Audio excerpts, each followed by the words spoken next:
We'll just wait and see whether people arrive.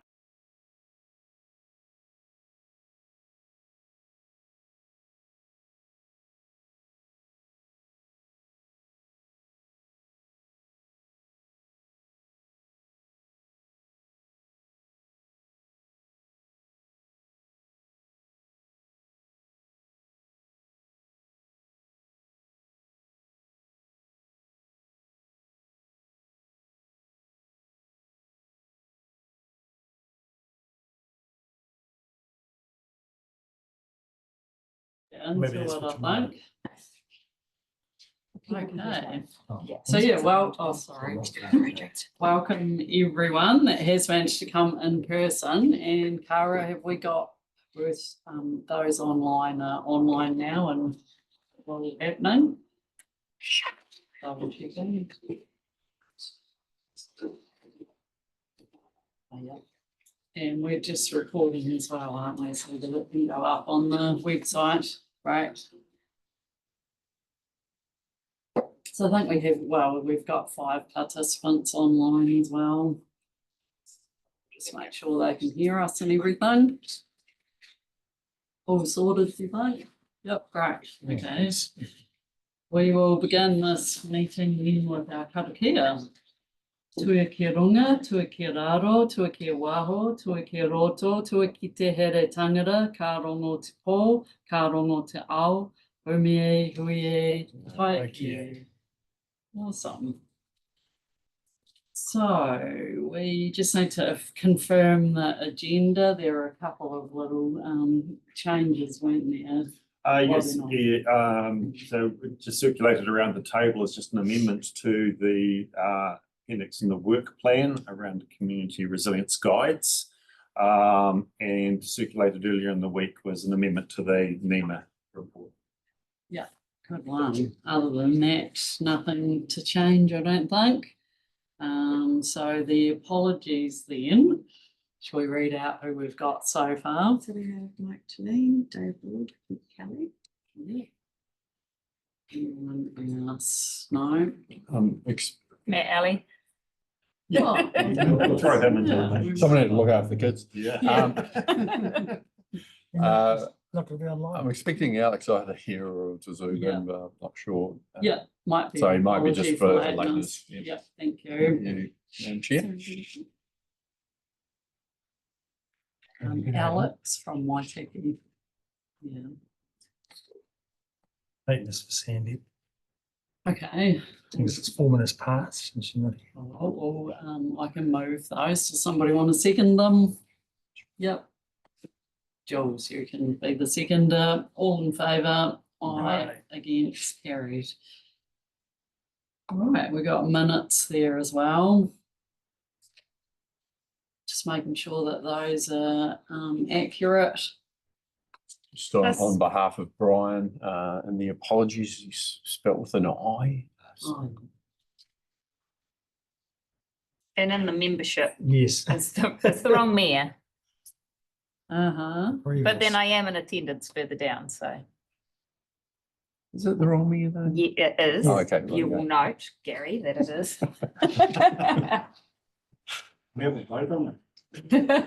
Do you want him back? No. Apparently the public. No, they didn't. So I did not introduce as well. We have Cara with us, and Cara's going to be taking the minutes, but she has joined us. What's your official title? Governance Support Officer. Governance Support Officer. So often seen in the council chamber as well in this seat, assisting us with council meetings as well. So has a lot of experience and joins us from which council? Regional Tourism from Thames Coromandel. Oh yeah. Tim's Coromandel himself. Yes. Yeah. So No, yeah. well. So yeah, we're really lucky to have Cara, but it is her first meeting with us, so she'll be just getting to know names and things. So feel free to ask us if you miss any names or amendments that we're trying to make here. So all good on recording those? Great. Yep. Any other changes to, or alterations we need to make to those minutes? No. Okay, somebody care to move those as true and accurate then? Yep, Tamar and seconded Jules, all in favour, aye, against, carried. And we're on to the first report, which is our group managers update, which was authored by Matt, but Glenn and I had a bit of a catch up beforehand, and he's well and truly over all the matters in here. So Glenn, did you want to take us through them? Very much happy to take it as read. Yeah. As Matt has noted here, we now have a full complement with Dave Bryan starting in the Queenstown team a couple of weeks ago. And Juan through starting to get his feet under the desk there. The after action. Sorry, Thank you. it just helps those online. After action review, just noting that the draft report came out early this year, provided some feedback to the author, and we are looking at the final report being received by the end of April. So they'll be in time for the next round for the KEG report, KEG meeting, and then the following joint committee. And then just an update from Matt on work that he has been involved with at the national level around the Emergency Management System Improvement Program and the Emergency Management Bill, both of which I think they're also covered in the NEMA report. Any questions on those before we go to emerging risks? I was just wondering on the emergency management bill, the 4 weeks for submissions, how the submissions will be, whether we're going to do a submission and how it will be collated and submitted. Yeah, so I haven't had that discussion with Matt, but given that tight time frame, we'd be looking at drafting something and then circulating that to the group for any comments, and then we would submit on the group's behalf. Okay, sounds good. Yeah, that sounds the only feasible way forward at the time frame. Yeah.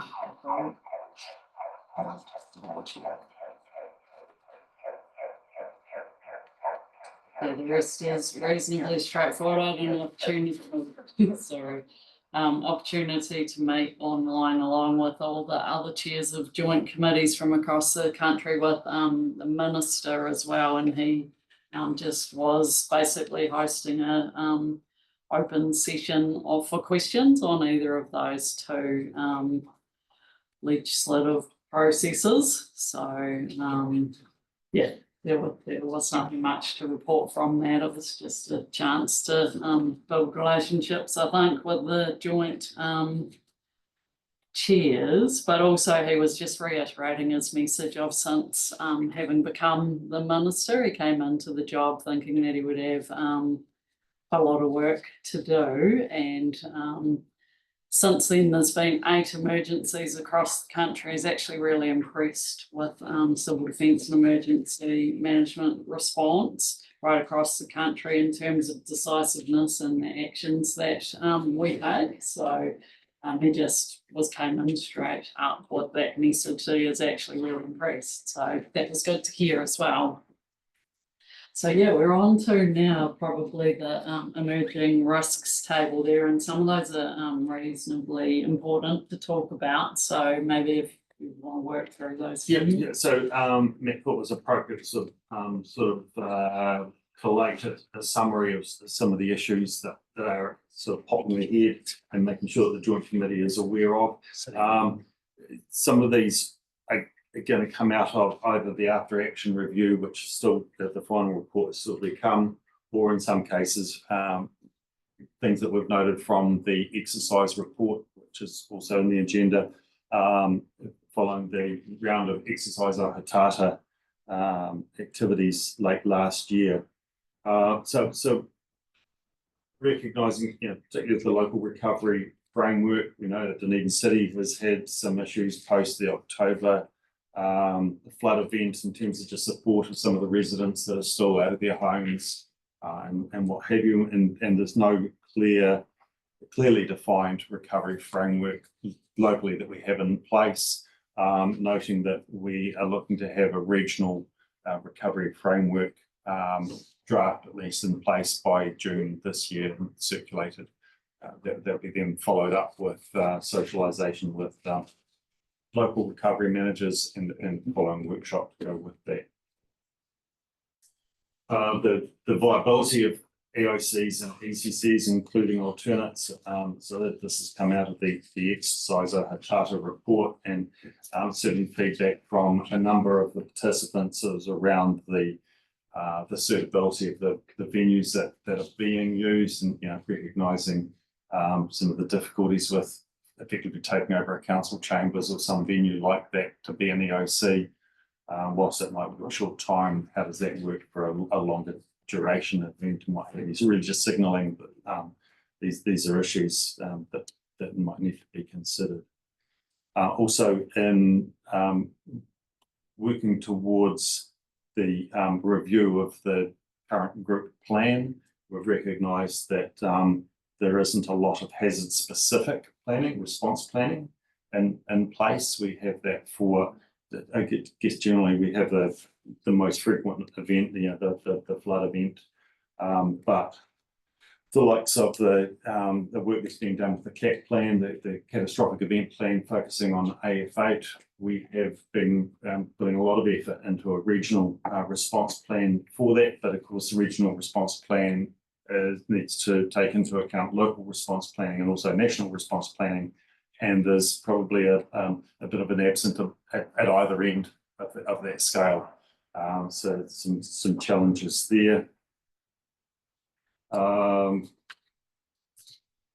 resources to operate in the civil defence centres, again, just coming out of the exercise report, and some difficulties with council staff being able to access online equipment and what have you in those events. The limited engagement by Lifeline utility providers. Mel can probably speak to that when she's talking to the Lifelines update, but certainly I'm aware of some difficulties with getting traction from Lifeline utility operators around surveys on what is the work plan going to be for that Lifelines group. So it's been a bit difficult to get those Lifeline utilities fully engaged in that work. And again, coming out of the review of the current group plan and looking towards the next iteration of the group plan, we've sort of identified that we don't have a lot of visibility of what councils are doing in the risk reduction space, and whether this committee needs to be thinking about how you can have visibility as to what is happening in that risk reduction space, whether that's some form of reporting mechanism through CARE, leaving that for the committee to ponder. And then the last one there being the lack of a group plan, long-term planning alignment, noting that currently I think only one of the council long-term plans has any reference to civil defence in it, and even that's just very light. So just looking to ways in which we can get that synergy and that alignment of the group plan and the long-term plans in place. So following the current group plan review, I think that leaves us in a good place to be looking at council's next long-term planning process and ensuring that what's in the group plan is captured in council long-term plans. Can I ask, we've done our LTP. Are all three of you going through it now? We're in it at the moment. Yep. So can it still be put on? Theoretically, yeah. I'll talk to Peter about it because it's a bit of a sad indictment, but something that we are responsible for is not in our long-term plan. Which council has it in? Yeah. Certainly I'm aware Queenstown Lakes have had, and I think Dunedin City is looking at that in this current long-term plan process. There are some points and measures going into. So, yeah, and what do you mean in the long-term plan? What do you expect, and what would you what would you like to see in our long-term plan about civil defence? Well, I think it's really it should reflect what's in the Civil Defence Partnership Agreement. with the 6 councils. And recognising that, emergency management is a council business as usual activity. Particularly again, what are councils doing in the likes of the risk reduction space, and a readiness for response, capturing all of that. So yeah, this table is quite, we're just coming back to the bigger picture of what this table is and what it's presenting here. Does it come from anywhere? Because I know you mentioned the exercise partially came, does it fully come from that, or? No. So how's this been generated? I think that And what we're doing here is capturing things that Emergency Management Otago has been conscious of, but Right. not necessarily bringing it to the attention of Keegan, the Joint Committee. Okay, yeah. So this is a new way of bringing to our attention some of the key issues that are front of mind for the team. So that's really helpful. But yeah, some of these are quite significant. So and we're being asked for some input too. So we just need to, I think, have a good think about how we're gonna give the best feedback we can and work on that so we can have some value add. Yeah, for example, that last one second last one, limited visibility of council risk reduction activity. That's reasonably complex, what's being asked for there, which I think, for example, some councils have audit and risk committees where they do deep dives into particular topics, and they might be doing a deep dive into, I don't know what, hazards management or something across, or at least doing a good big look at risks across.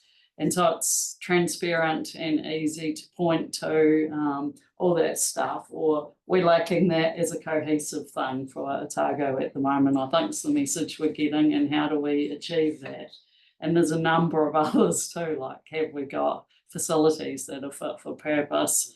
We haven't got hazard specific planning going on, which, some of these we haven't really thought about before either, and they are really important. So I'm conscious that certainly the work that Matt has been doing at a national level, we're aware that there is definitely going to be a push towards an auditing process nationally for how emergency management is delivered throughout the country, and with this, I guess what we're trying to do is get ahead of that auditing process and not be found extremely wanting once we are being assessed.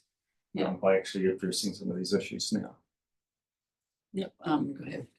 We'll go with Jules and then Tamer, sorry. Yeah, so in terms of this analysis, have we got any detailed breakdown of what does it all mean?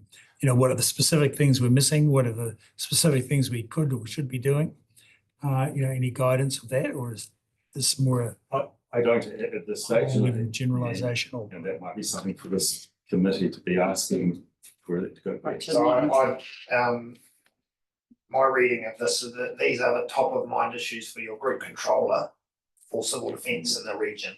So there will be some data that supports these, but at the joint committee level, these are the things that he is telling you need some attention regionally for us to be prepared for good response. My sense reading these is a lot of this comes down to probably a lack of communication between council staff are involved in this. I know that a lot of the stuff will be happening at council level because it's a lot of it's BAU stuff. And my sense is that the civil defence, and Glenn, you have to correct me because I'll probably get the name wrong. There's a coordination group which is sort of senior staff responsible for civil defence amongst the councils. My son's just ringing. I'll just quickly see what it is. Sorry. Is it a coordination? I don't, anyway. We call it liaison group. Yes, that's it. So there's a civil defence liaison group, which is senior staff responsible for civil defence functions within the council. And I think that KEG should be expecting that group gets more active and answers some of these questions, because I suspect that a lot of it is being done. But it may just not be being connected and then communicated through between a council work program business as usual work program and then the civil defence program, so we can connect the dots.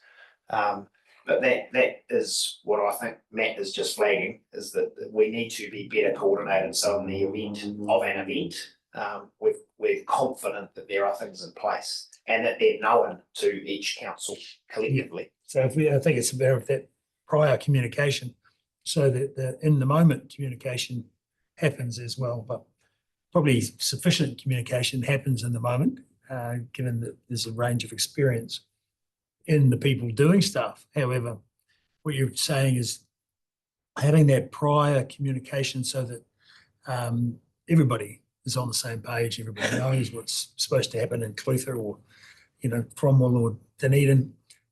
When such, something happens, at least they can go and look and find out, know what to do. Yeah, I mean, it's fine that everyone's really busy and this is another task, but in the event of an emergency, this will be really valuable if right. we are well connected and we know what work has been going on. Yep, so who's going to coordinate this? Where's the guidance on it?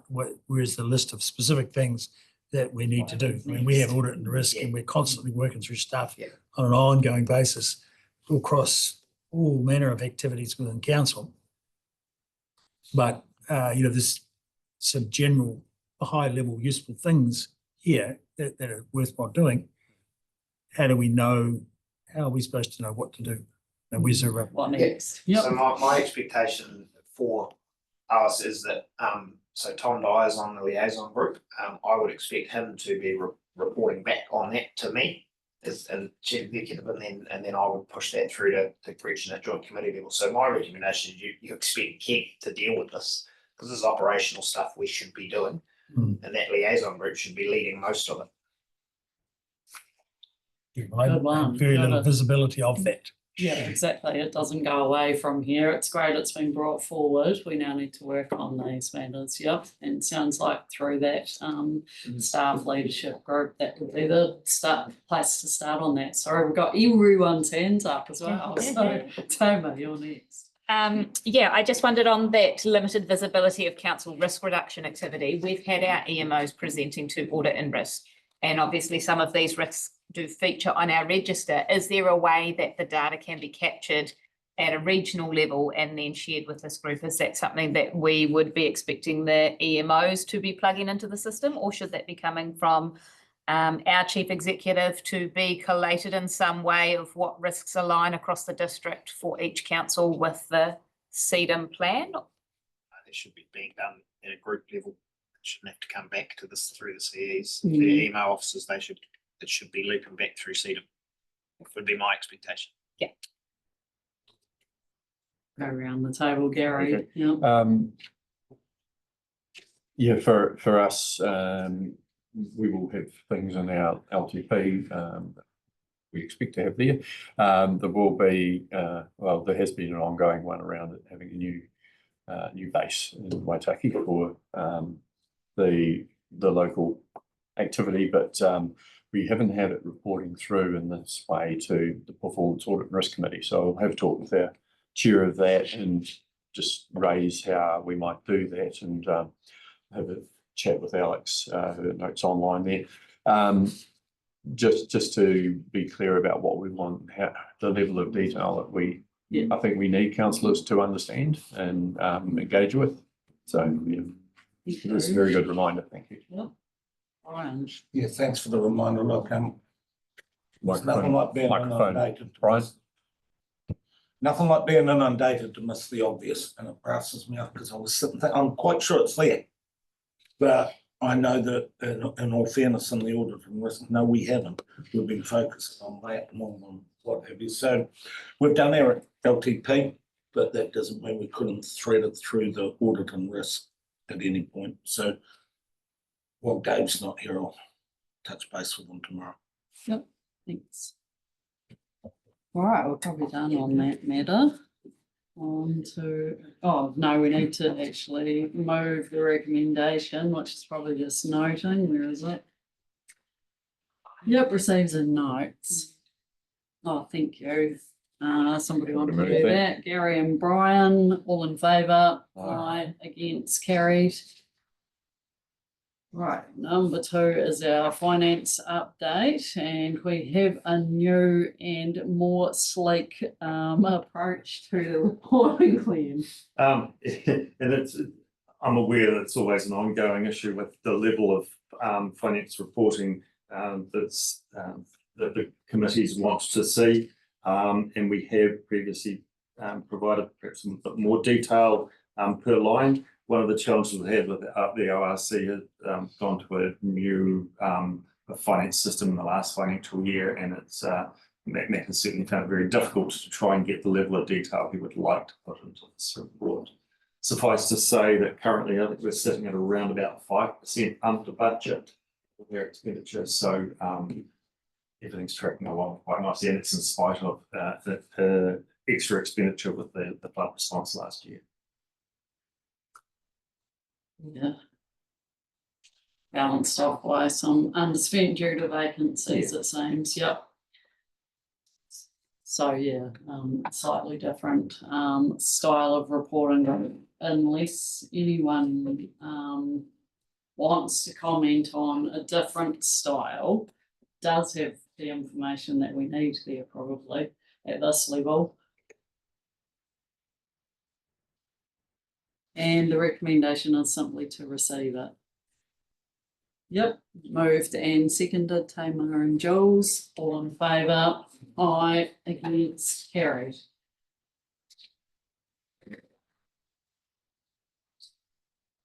Right, this one is a response team proposal and was authored by Matt, so I'm assuming, Glenn, that this one's for you as well. Which, yeah, is probably one of the meatier things for us to consider here today. We're not just noting and receiving in this instance, we're thinking about establishing a new unit. So, Glenn, do you want to talk about it? Yeah. So we're conscious that there is no New Zealand response team south of Canterbury. And it's something that I think Matt has flagged in the past as a potential activity for us. And really to date, we've been reliant on the local Red Cross team as being sort of a quasi response team available to us to go and do a lot of the field type work that they have done quite nicely for us in the past. Red Cross as an organisation is focusing its response activities much more towards being largely around psychosocial support in a civil defence centre, really effectively removing themselves from a risk type environment by being out in the field and emergency events, which leaves us exposed in terms of deployable resource to assist councils going out and doing reconnaissance, wide area impact assessments, those types of activities that the Red Cross team has to date done for us. So we have been approached by some members of that team that feel as though that there's an opportunity now for us to look at establishing a New Zealand response team in Otago. And effectively put to us a proposal whereby they would be operating as a standalone unit. They wouldn't be like most of the New Zealand response teams are run and fully funded and what have you through councils. Their proposal is that they are effectively self-funding based on the model that the Upper Hutt New Zealand response team operates under. But that would require still some support from local councils and Emergency Management Otago through things like training, possibly even support around assistance with accommodating a vehicle that they might have and a training venue, those sorts of things. So the process for a formally recognised New Zealand response team is that it needs to be endorsed and approved by PEG. So really what we're looking for from this committee is guidance that there is an identified need for a response team in Otago, and for us then to start to what wheels in motion to prepare a detailed paper for KEC on a proposal and how that might operate. Thanks, Glenn. So, yeah, I guess, there's probably two ways that it's normally done, isn't there? There's, either a standalone unit and there's, Upper Hutt, isn't it, that does it that way. And I think Tairāwhiti are thinking about doing it that way. Yeah. And then often, can be run through, councils, I think. But I guess an advantage, you might correct me, but would be that if it's a standalone unit, it may be able to be deployed in other instances, like could be doing search and rescue work. It could be doing things when there's not an emergency as well. So that would keep everyone active and trained and also fully utilised. Well, you know, Utilising those skill more sets often, in a exactly. broader area. Yeah. Yeah. So there's that. I had a question as well, but I've forgotten what my question was. So I might go to any other questions and I will have thought of it by then. Tamar. Yeah, I'm quite excited about this, especially given they have approached you hoping to utilise their skill sets. I guess there are some identified benefits to them being effectively a standalone. One of them I would imagine being the ability to generate funds for themselves from sources outside of council. But I wondered if you saw any issues with them being standalone and if there would be any benefits that you would prefer them to be an in-house group. I can't see any real benefits in them being in-house. I think for us, some of the benefits of them being standalone is a lesser burden on us in terms of supporting them. I think if they were a council managed team, you'd effectively need a full-time staff member just to manage all the issues around the volunteers and the equipment and what have you. Whereas as a standalone team, by and large, they would manage those aspects of it. They would still be wanting some support from us in terms of delivery of training and what have you. So it's a much lower burden on us to have them as a standalone team. Equally, I think the opportunity, the challenge for having a response team that's dedicated is the relative lack of operational opportunities for them to gain experience. Whereas again, standalone, they can offer their services to search and rescue and other organisations that have more frequent events and therefore maintains those skill sets. And I assume that the next part to come back would cover things like liability if we were asking them to deploy to a certain area, who's responsible for their safety and well-being, but also I guess recognising that sometimes in emergency people need to get their hands dirty, and it's great if there's people who have previously had a go at some of the things that we would be asking them to undertake. Yes, and from a controller's perspective, those issues are always there for any tasking that a controller is doing, regardless of which organisation they're getting to do that. So for us, it's probably more around the issues around when we are supporting them in activities, what liability might there be on us, and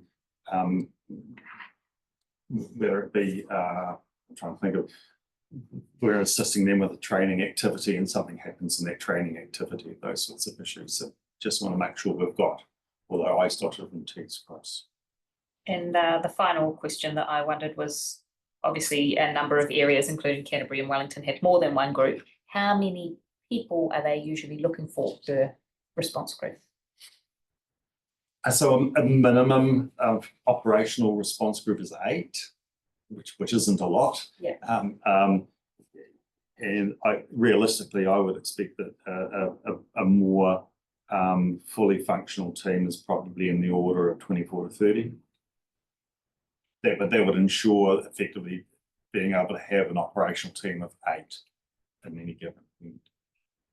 And you could potentially separate those out if you had 30, but you were responding to something that was ongoing, you could deploy them as separate teams, or that would be up to them? Yeah, one of the value of any response team, regardless of which organisation they come from, is if they've got the right skill sets, they're great leaders in response, and the ability for them to break into smaller teams to lead spontaneous or community response activities is a real asset. Gary. Thank you. Yeah, I just see a lot of crossover with our rural search and rescue and our FENS with what they do. And probably, I imagine if we were setting this up separately, there may be quite a strong cross-pollination between those different groups. Is it worth looking at broadening the remit of search and rescue to this, or is it relatively distinct and need to be operated distinctly? In the case of people doing search and rescue want to do that particular part of response. It probably comes down to the training burden. Yes, the types of activities that we're wanting response teams to do are a lot physical urban, rather than a lot of the search and rescue activity is rural. But also a lot of it is around the reconnaissance, working in flood risk environments. A lot of that sort of more specialised training that needs to be done. So to put that training burden onto search and rescue teams as well, I think could be problematic. But again, land search and rescue is a great asset that has been used in the past. Having a team of specialised CDM trained volunteers that if you could be working alongside, and again, there's an opportunity where you split the teams up, and so you've got a good skill set mix between the groups. Yeah. Okay. Brian. Thank you. Somewhere in the report, I can't find it, it said that it was day-to-day operation was going to be community funded. And in my experience, you're the flavour of the month the first couple of years, you get your funding, then you drift off, and all of a sudden the group spend a lot of time selling raffle tickets to each other. If we're going to do this, why aren't we setting them up on a fair and structured basis? If it's council, then why isn't it council? And then the second one is, you think that there's an emergency happening, we all gather, this group's up to the side, who's the boss? In the middle of the night when civil defence says you do that and you do that, and then someone's over here, who is the boss of the night when the button gets pushed? In relation to the response teams, Yeah. they would be working under either operations or welfare within your. But they're still doing exactly what they're doing now. Absolutely. Right, okay, back to the funding. It's a good question, and I think the group that have approached us are realistic about what the costs would be in establishing a response team. They seem reasonably confident that they have mechanisms to get support to get that up and running. Whether realistically they can continue long term without some form of financial support from councils, Do you have a figure that you can say, ballpark? I couldn't have money. I'm just sort of thinking that we're, have a. Something to you. I think that's a good issue to make sure is addressed in the paper Just that goes cut to through Keith. so they can focus on Yeah. what they're doing instead of the raffle tickets. Richard, do you want to say something? I just the direction of the NEMO review too is looking at community-led response. That's something that the government are very keen on. So they'll be aware that you don't get all these groups stood up for nothing. Funding of the system is another key theme that's coming through that national review, as is staffing of council operations and coordination centres. So these sort of things will all be in the mix in terms of, if we're going to expect these groups to stand up and support our other formal functions like FENS and Landsar and others, what's going to keep the lights on? So those sort of questions need to be put through that central government review of the system as well. Wellington's the master of unfunded mandates at the moment. I won't get into that. Jules. Yeah. I mean, we've got one where the Marine Search and Rescue Group in Dunedin, and the Land Search and Rescue Group in Dunedin. Where would this group fit vis-a-vis those other two groups? And there may even be some other group above and beyond the two, the marine and the land, that I don't know about. So, Effectively alongside, in the same way that as the Red Cross welfare support team is operating at the moment. And in an activation, they get pulled in along with land search and rescue, wherever else, you know, the EOC needs to be able to go out and do that work. And again, I would be expecting that this group is doing a lot of cross training with those other groups as well. yeah, but like in the first instance, if there's something on land or something marine, those two named groups would deal with it. No? No, not necessarily. So again, with the likes of the October floods, you know, the Red Cross team were pulled in quite early into the Dunedin EOC, by some time before the likes of land search and rescue came in to assist. If you look at the tasks Yeah. on page 22 of the agenda and they run over to page 23, I see this group as more of a generalist response support, which is what Red Cross do. They fill all sorts of roles, you know, going back to my DCC days, and that they were always in providing some support in all sorts of areas. Very good generalists with some specialist skills as well. Those other land SAR and marine search, they are specialists and they're there to do specific roles when specific things happen. The value in this group is that they can provide cover in any number of areas and will be trained in a whole lot of different things. But I think if you look at that list of bullet points, you'll see it's more of a generalist support to ensure that councils are able to respond properly in events, because resourcing is always difficult. And that's what Red Cross have done for years. Yeah. So I remember what my question was. It was Coastal Otago response team proposal, but this is an Otago response team that could be deployed right across the region. Yeah, but would absolutely. probably be based here, or would they have personnel perhaps throughout the region? How would it work? Well, certainly the makeup of the current group that have approached us are Dunedin based, and it is coastal resource. Dunedin's a logical location for that. And I think that's something for this committee to be considering, is that you know, whilst this would be a regional resource, this probably isn't our end state. We do get a response team up and running on the coast. What's next? Do we need to be looking at how that might actually work inland as well? So I think this gives us an opportunity to get a team established and look at what the pros and cons are with it before progressing further. Any other questions? Okay, we have recommendations there.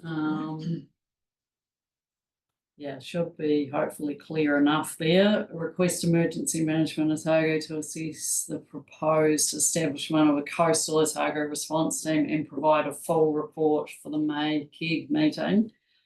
And then I guess what happens from that KEG meeting, I guess it's over to the KEG, whether they support something like this in principle, and then if there are any financial ramifications, they would come back. But at the moment, we don't know if there are or what they would be. So it's basically in principle, do we like this approach or not, giving a steer to the KEG.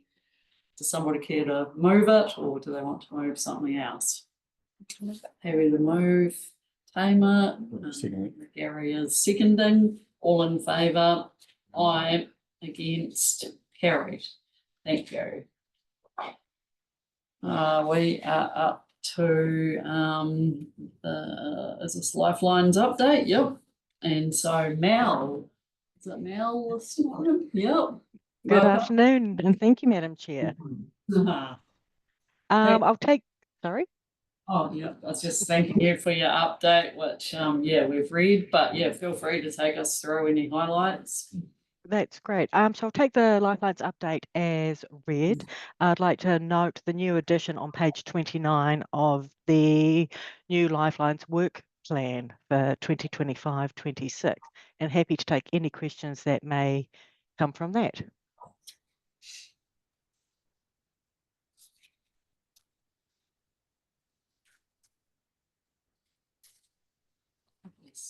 having a quick look.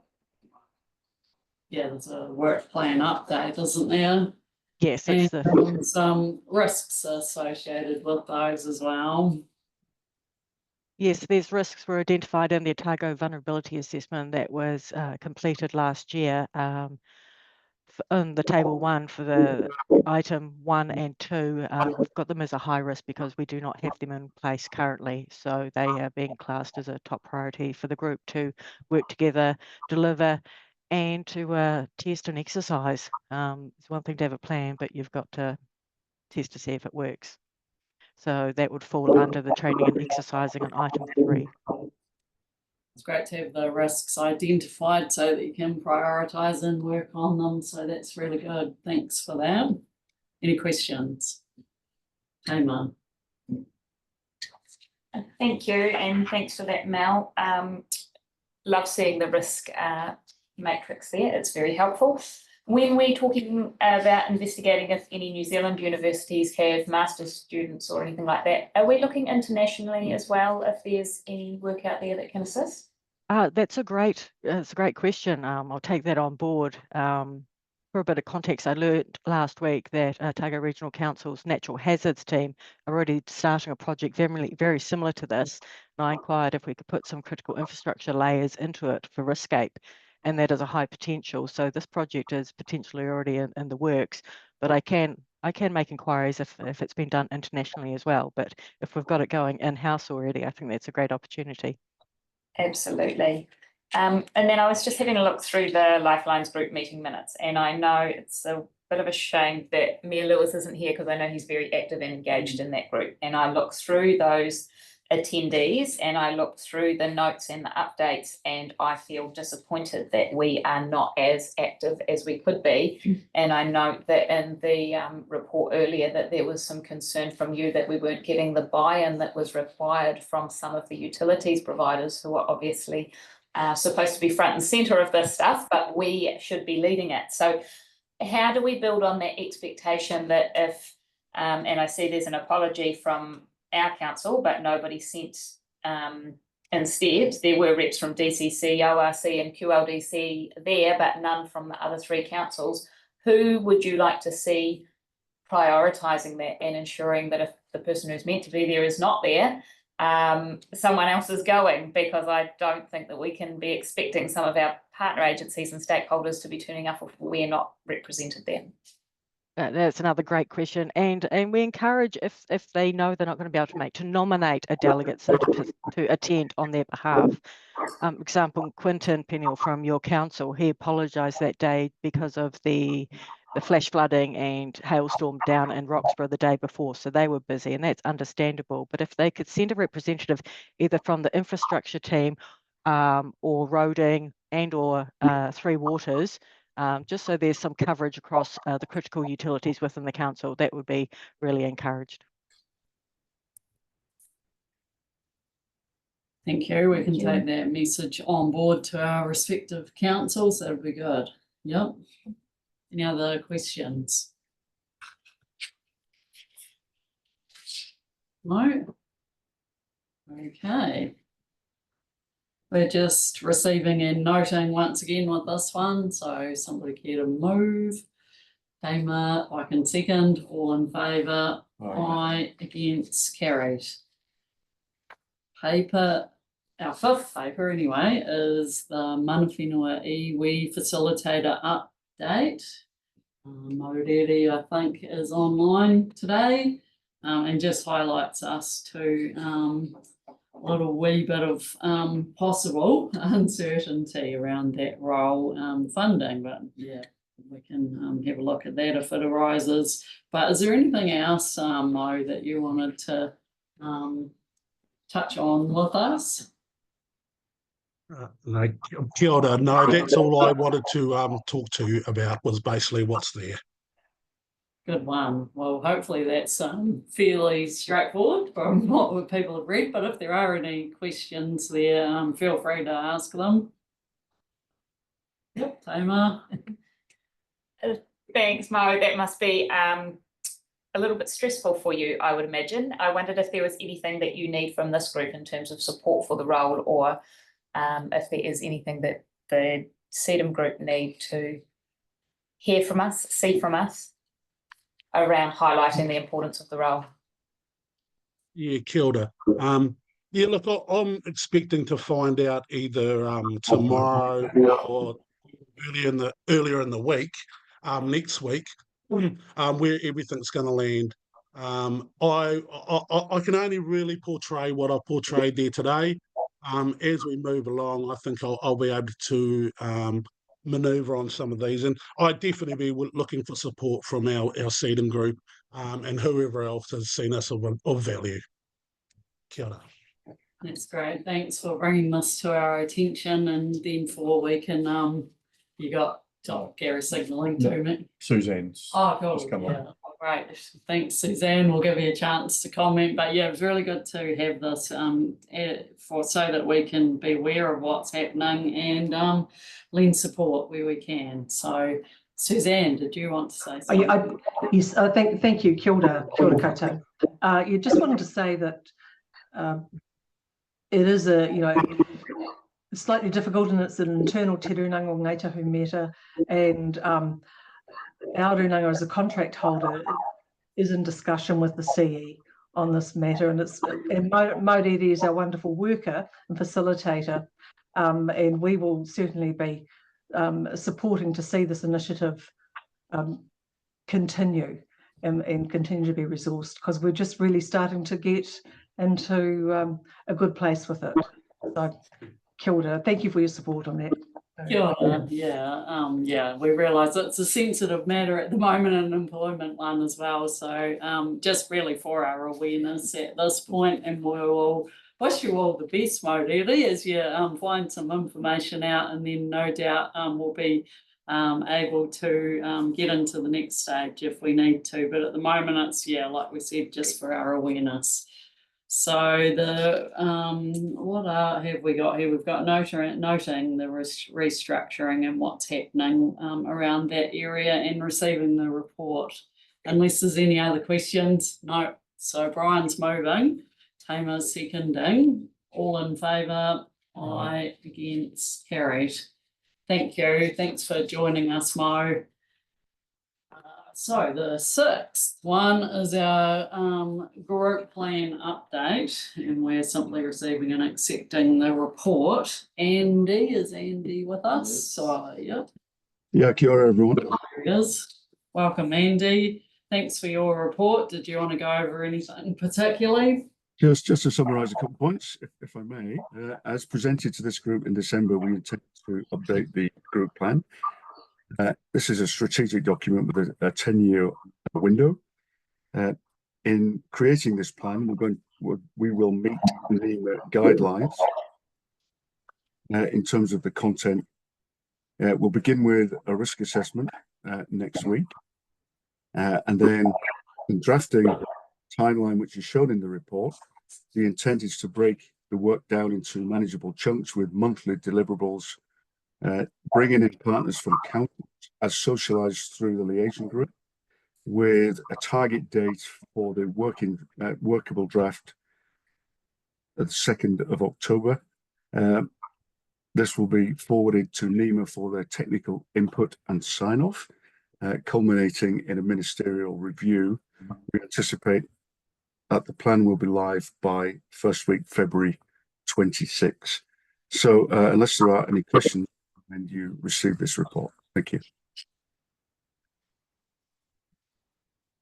Okay, so are there any questions that spring to mind? I've got a bit of a timeline there of how this will come together. Yeah, it seems like quite a big program there. So wishing you all the best of luck in that, and noting that there's a writing team there you've got with a whole range of different partners as well. So coordinating all of that is going to be quite a massive task. I can see when it's the draft 3rd of October, hopefully. And then what happens from there? Does it come back to us, or how's it handled once you've got your draft? Yeah, it'll go to the designers, and when it's in a marketable state, it will go to NEMA Regional Partnership Unit for technical review. We're going to short circuit the normal process for that by bringing NEMA at the beginning, and this work plan has been agreed with the advisors, so that's really a rubber stamping exercise. The important step is public submissions. We are required to go to the public and to convene any hearings and to receive written reports on our intended plan. The time allowed for that is between 1 and 3 months. So we're going for 1 month for that, with a tentative date for any public submissions first week of December. And then there's the Christmas, fortunately, but just for an extra week to monthly timeline as well of the holiday period. So yeah, it's ambitious with renewable. Yeah, we need the support from councils so that we get and indeed we get council as we take out our attendance, which will impact on the day-to-day activities of our staff and also some of the key outcomes expected from the partners of the CDM group, which ultimately is the councils. So the leads on this then is the CDM group and NEMA, sorry, from what you were saying, rather than this group here having the oversight. Is that right? Yeah, technical input from NEMA and ultimately ministerial sign off. This is this group isn't technical. It's a command related group. We're looking for your support at the highest level within our region to actually prosecute this intended work program to meet the deliverables as established. Good one. Yep, that's good. Nice and clear. I just had one question. NEMA. For the public submission part, who oversees that process? Does that sit with ORC or the TAs, or? No, we will manage. You manage it, great. Yeah. Sounds good to me. In conjunction with our partners on the CDM group. Thank you. Richard? No, that's all right. I'll just make that, get some clarity around the role for KIG and the joint committee in the process. So we can bring that back. Yeah, there isn't one. That's all good. there might be We nothing, just but know we'll that just it's make sure it's happening. clear. Good one. Yep, thank you. Any other questions? Receiving and accepting the report, I can move that. Somebody want to second it? Jules, thank you. All in favour? Aye. Against? Carried. Okay. I think we've basically just got the NEMA report, but there was a report on exercise for Tata, which was just the so is that just meant to be appended to one of the other reports? To the work plan. Yeah. Oh, right. Okay. I see. It's just part of that paper. Good one. So yeah, we are up to NEMA update. Welcome, Mike. Hey, kia ora koutou. Great to be there. Sorry, great to be here virtually. Sorry, I can't be there in person. Congratulations, all of you. This has been a really interesting meeting for me. There's a couple of reasons for that. You've hit quite a few high notes on things that are relevant to the system, and in particular, Richard Saunders mentioning earlier about the NZRT discussion and the framing of the MSIP and community-led response, and that really ties into my NEMA update, the first part of it around the government's response to the recommendations in the NSWE inquiry and the emergency management bill. And that talks to the level of engagement by this group in that process. So thank you for that, and really good to see it permeating your discussions. I'm going to take my update as read. There's a couple of things that have come up in this meeting that I think I need to speak into. One is particularly it's around the group plan and your group plan process. And I just want to clarify some of the things that Andy McKenzie Everett said. All of it's true. So you relax, Andy. I'm not going to get hypercritical. The group plan is a statutory document. The joint committee has a role in terms of adopting and signing it off. NEMA does a technical review, and that is a review that starts the assurance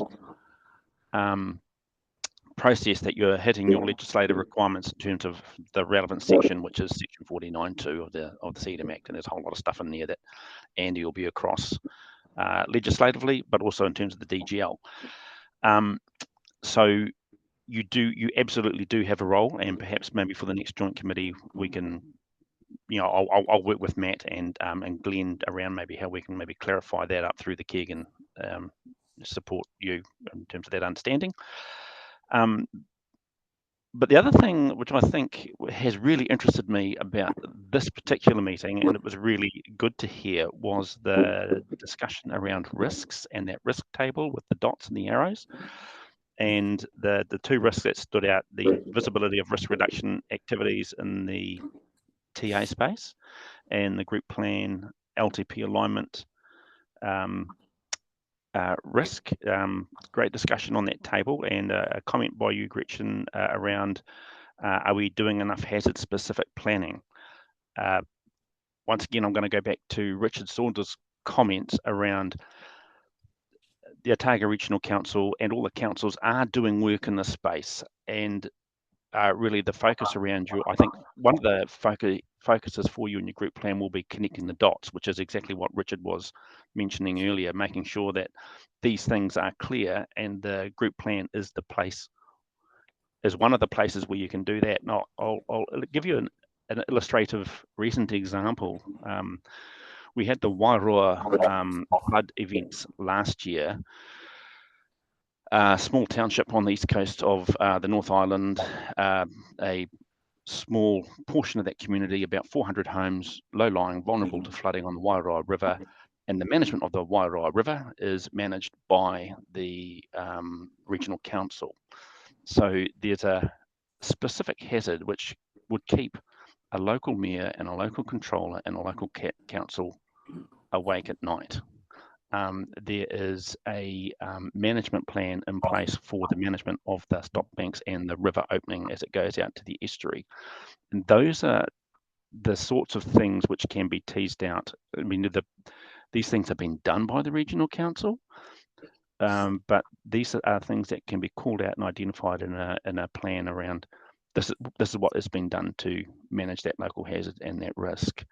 And to the point around the LTP, sure, it can be a line item in there around what the level of investment is around, the OPEX in terms of stop bank maintenance, or the whatever is invested in the river opening process. So it's connecting the dots, and that was a really useful discussion for me to hear, and absolutely keen to get in behind Andy and Matt and Glenn and the team as you go through this process for the rest of the year. I'll stop talking because you've got more on the agenda, but I'm happy to answer any questions and really excited to be part of that whole group plan process. Well done. Thank you. We haven't really got more on the agenda, and that was really good to have that discussion with you, and just, what's the next step for us in bringing this all together and being as transparent and robust as we can, because you're right, there's so much that is happening. It's just, where do we put it in the right place and track it, and ensure that we're all aware of it, because we're all a team in this together, aren't we? And all of our councils and all of our different partners that work with us as well. So if you can help us on that journey through the oversight and awareness that you've got around the country, that'll be really good. So thanks for that conversation. That's no problem. Wonderful. Are there any questions though? Brian. I shouldn't even ask them, I know, and I'm not being smart here. When it was touched on the Wairoa River being blocked. You might have to turn on your. Yeah, I'm right. Yep. Touched on the Wairoa River being blocked, it brought to mind in recent weeks, once again, the annual Clutha River being blocked at the river. Okay, so we've identified the risk, we've identified it. And I'm not being smart here, you've identified that gravel has to stay in the river for the fish, so nothing happens. And dollars to donuts, that river will block and cause a flood. So what do we do when you've identified, because you said Craig Little would be awake at night? Yeah, I'm pretty sure I'll be awake at night when Clutha goes under. But what do? We've said it. Richard, do you want to talk about? I said I shouldn't, but this is the nuts and bolts of identifying the risk. So yeah, the risk, Talk about the water. risk being raised by you and the community, which we're aware of and has been. So the action that's been taken is that NIWA are doing a full survey of the channel to compare it to all of the other data we hold on the channel and work out whether there is capacity constraints because of that gravel or whether it's actually just existing gravel that's shifted into a bank, but it's always been there. So we need to get the data to show what the next step in that activity would be. So I guess without wanting to litigate that particular issue, it's an example of how those risks are tabled with our hazards, or in this case, engineering. And we do take them serious, and we just need to go through an exercise to decide what the best solution is. And in this case, the NIWA have already been engaged and they're underway to do a full bathymetric survey, I think is the right term. And they will then be able to report back, and you'll get full copies of all that. And we'll be able to say the capacity in the channel and the river was this X years ago. Based on the survey we've conducted, it's now this, and the result will be that there either needs to be some removal to maintain channel capacity, or the capacity is there, it just looks different because of where the gravel's currently sitting. But I think the key point out of Mike's discussion is that there is something being done, and it will be fully transparent in terms of the information being shared with your team and your community. Our problem is you go from one risk to the next, and your council and our council is every single time we take a reputational kicking. But I didn't actually know anything. You know, we were in the ODT last week, we were both getting a kicking. I never knew that anything was happening, so consequently I'll say that the public doesn't. And through our committee, and I think we answered a media question on it too, but anyway. Yeah, but yeah, it's those risks, Richard. I didn't have a clue anything like that. Reasonably well known, yep. Jules? So I've got two things. One's a comment, the other's a question. The comment is in terms of Wairua, I've talked extensively to Craig Little about this quite recently, the last month or so. And they're now having a community consultation and discussion, and it's boiled down to there's two options for channels for making a new channel out to the sea for the river. And neither that which involves two different warae, two different communities, reasonably close to each other, but yeah, I don't know if you're aware of this. But now there's a big, nobody wants it. Except they want the flood risk mitigated, but they don't want their marae to be to be taken over for risk. So it's an interesting one, but that's nothing to do with us. But I thought just to mention, to say that just to get the answer, to get an answer chosen by the community is tricky enough. So in response to that, if I can, Jules, I don't think it's my place as a mayor, it's ORC. So I was always I looked up Craig, and good on Craig, and he was proactive for his community, but it's a space that I think is incongruous with a mayor. It's ORC's. So I'd be nervous to jump in and tell you to blow up the river mouth or something like that, because that's none of my business. Fair enough, yeah. Okay, so the next one is a question. And so in response to October and Benita, we're putting in the first instance, some extra pipes and pumps around the perimeter of the region, of the area, which should make a significant difference. And so one thing that had not entered my mind until coming to this meeting today was the linking of that to CDM in the LTP, and the fact that that is risk reduction for the future, and it really does feed into CDM. So my question is, which is a little bit, well, much the same as the earlier question I asked, where do we find the information? I'd like to be across it, so just to make sure that it happens. So where do I find the information that you think we should be putting into that LTP to make the connection between our business as usual and our risk reduction, so that our LTP does talk about civil defence and what we've done in this case, because of course there are other risks. We had a big landslip as well. So there's a range of things that are worthy of discussion.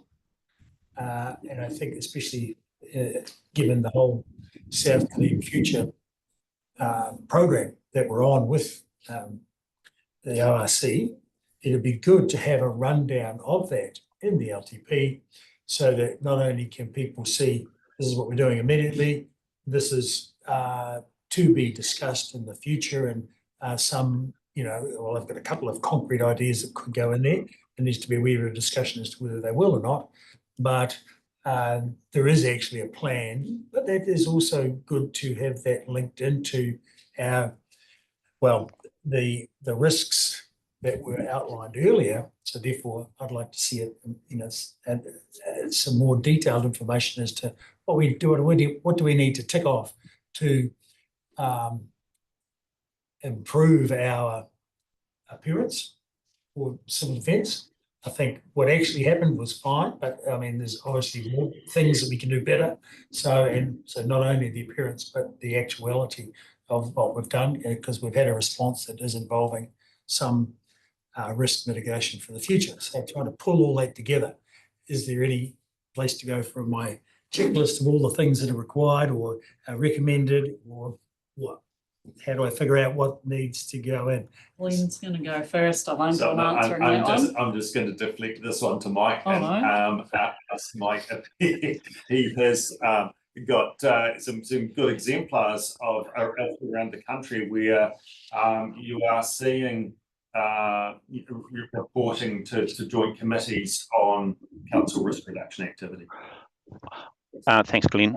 First of all, the group plans have been identified as generally as being not fit for purpose in terms of identifying the hazards, the risks, and the risk reduction measures that are needed.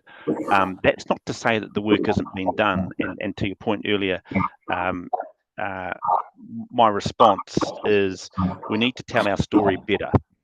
My background prior to this role, I was a land drainage operations manager in Christchurch City, and you may remember Flockton Basin in Christchurch flooding mightily for a couple of years after the earthquakes, and the massive amount of investment that we put into that part of the city in terms of pumps and bypasses and all that sort of stuff. Now, they are absolutely risk reduction investments, and that was a commitment that was put into under urgency, was chucked into the annual plan, but then ongoing commitments into the long-term plan. We need to tell that story better in the group plan, and to Richard's point earlier, connect the dots so that someone in the community who is reading your group plan knows that what the hazard is, what the risk is, and who was and what the decision around managing that risk has been. And that is also identifying the risks that aren't being managed, that you may choose not to mitigate or invest in the reduction because it's too expensive, not practical, whatever. We just have to live with it and have other ways of managing it. So my response is we need to connect the dots, tell our story better in the LTP, and bring that story through into our group plan. Because the work is being done, the investment is being made. But also, I think probably a better job around understanding the residual risks. Right. I've just got it really simple, but the group, we need to link the group plan to risk reductions to the long-term plan and tell the whole story better. Does that cover it? Yep. So you did say that group plans are no good at the moment. We've got a plan here for a new group plan. Or how do we know that new group plan is going to be the good plan? No, okay. What I'm saying, okay, maybe I could frame that a little bit more cannily. The the reports into the North Island severe weather event, which looked at Auckland anniversary floods, Tairāwhiti, Hawke's Bay, and Northland identified that the group plans weren't fit for purpose. And I think one of the challenges there is that we're working with 23-year-old legislation that hasn't kind of kept up with that we're working with 20 old ledge. The focus areas, one of the focus areas, I've actually got a presentation up in front of me, which I have to be a little bit careful about how I speak into it because it's about the bill, but I don't mind. It's an overview of the types of options that are being discussed in the bill at the moment.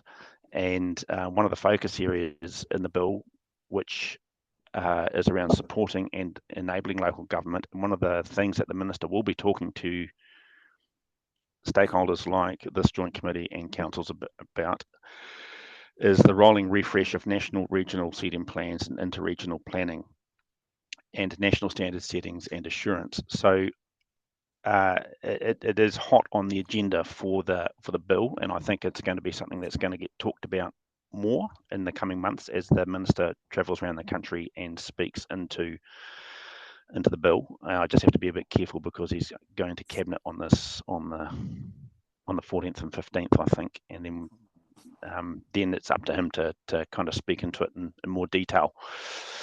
But it's been picked up in the reviews as they're not fit for purpose, and the bill is going to try and address that.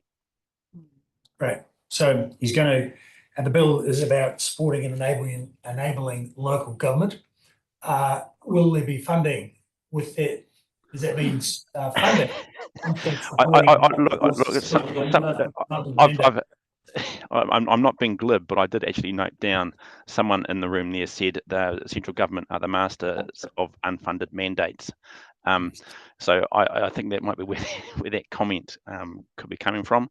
I'm not sure what the level of funding will be for any of this, but it's a question certainly that from a group like yourselves would be able to field to the Minister. I don't have any visibility of it. Some of the joint I didn't chairs expect that you fielded would. Yeah. You know, someone. Some of the Yep, joint I chairs acknowledge fielded I acknowledge that it. question to him. He did manage to back that one away as well, but it's at a higher level at the moment than working on. Yeah, exactly. So we haven't got down to that sort of planning, and we won't for some time by the sounds of it. Yeah, thanks. Any other questions? No. Okay. Well, thank you very much, Mike, for coming and talking to us, and that was a really good discussion. So yeah, really appreciate that. No problem. I'm going to have to duck away now, so I won't be there for the rest of the meeting.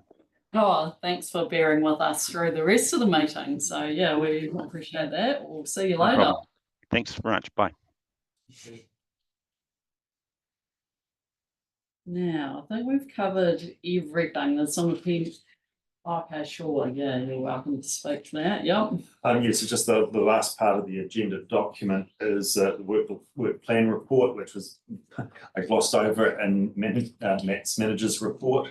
That effectively it's an appendix to his report, and tries to do it in a way that's not a lot of words, but gives a reasonably good indication to this committee as to the progress that we are making on activities that were identified in our annual activity plan, and then with the summary at the back around training activities and then community resilience activities, with a note that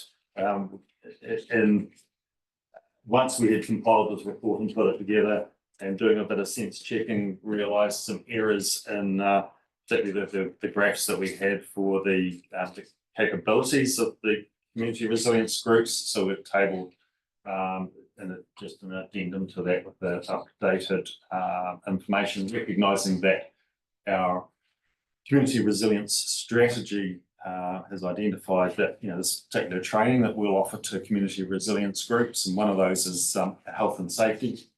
And yet we haven't put that health and safety training package together as yet, so we can't really hand on heart say that any of those groups are what we would consider 100% operational. many of them are functional and have been tested in anger, but to comply with what we're putting into our strategy, we actually need to deliver on that training before we can say that they're fully operational. But happy to field any questions on the work plan report. Very well presented here, and once again, tracks the risks and where we're at as well, and capability as well around those groups. So yeah, it seems like it's a good new format there. I haven't done a deep dive into all of those risks, but you can't see any red ones anyway. So that's something. Are there any that you wanted to touch on other than just the correction? Yeah. Okay, well, that's there for our awareness anyway. We don't need to move anything because that was just part of Matt's first report. And yeah, we're just having our agenda of space for the next meeting, but I don't know whether that's been set yet. So yeah, we'll come back to you on that one. And other than that, we're all done unless anyone had anything yeah, Brian. I've got one more question, and there's a couple of references here to the Alpine Fault, and I know it's an ancillary question with a tenuous thread, but I think we all took focus on the Alpine Fault when we saw that video of the button got pushed in Fjordland and off it went. And the other day, in line with the Alpine Fault, but out at sea, was that relatively large earthquake. How far out, because it's Fjordland, and then I thought the other day, how far out does the Alpine Fault go out to sea, or does it go out to sea?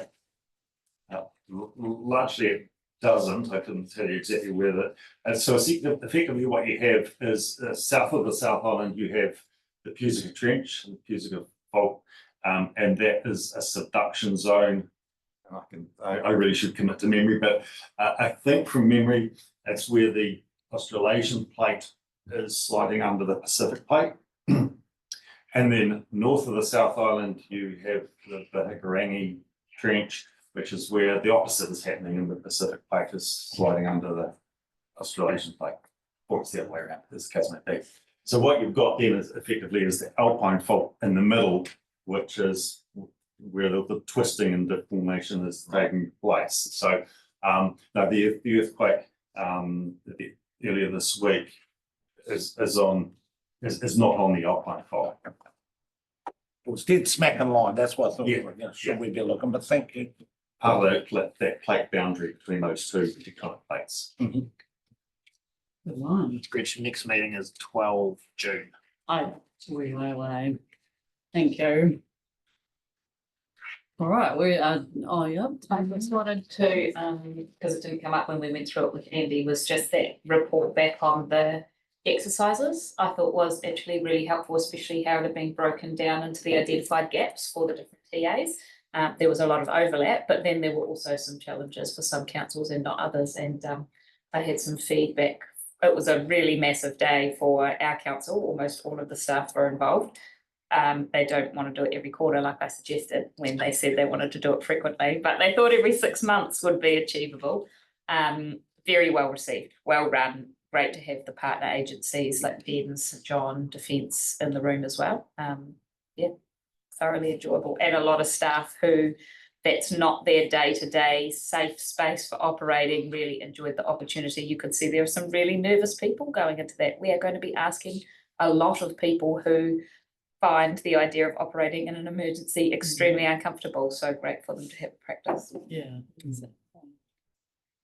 Yeah, and thank you for that, Taima. And certainly for the KEG meeting in May, the papers will be going through will be both the recommendations from the exercise report and the after action report from the flood event last year, and a lot of the recommendations will be the same. So it's just really for this group to note the exercise report and wait for more to come through KEG once they've assessed the recommendations from both those reports. Great. The one, yeah, that's good feedback. It was a huge exercise. So yeah, thank you very much to everyone who was involved. We're done, I think. So we'll just close with karakia. Kia tau, te rangi Māori e, ki runga i ngā iwi o te ao. Thanks, everybody. Thanks. Thank you. Good one.